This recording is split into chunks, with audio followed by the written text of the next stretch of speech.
Hi everyone, this is Dipshika Sharma.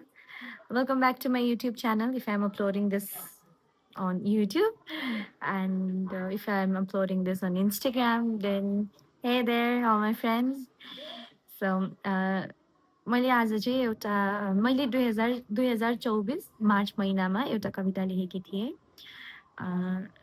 So March is like beginning right.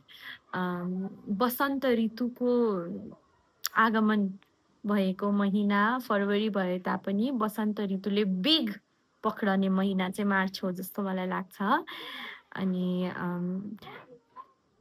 last year, March 1st was the day when I joined this school, and it was a new beginning for me, personally, professionally, as well as mentally, because I was taking up a position which would require a lot of mental strength, and it was something which I had never done before.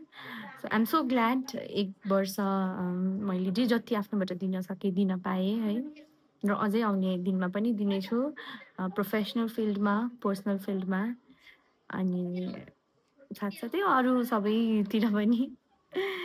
कविता यस प्रकार रहेको छ. प्रिय March. कविताको शीर्षक रहेको छ प्रिय March है. प्रिय मार्च, गुलाब नभए पनि तिमी गुराँस बनेर आउनु, विश्वास बन्न नसके पनि प्रयास बनेर आउनु, स्वर्णिम सूर्योदय न्यानो अँगालो त म माग्दिन, तिमी पूर्णिमाको शीतल शीतल साँझ बनेर आउनु, मिठो मिठो मात बनेर तिमी नआउनु, तितो तितो निको बनाउने औषधि बनेर आउनु, तिमी शूल होइन फूल बनेर आउनु, रोग र निरोग बीचको पुल बनेर आउनु, तिमी मिठो मुस्कान मृदुल बनेर आउनु, श्रृङ्गार बाहिरी होइन भित्री गरेर आउनु, दुई मुठी हाँसो गोजीमा भरेर आउनु.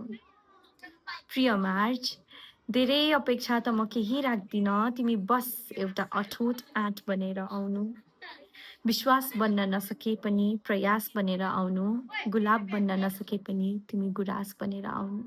आउनु ल. धन्यवाद.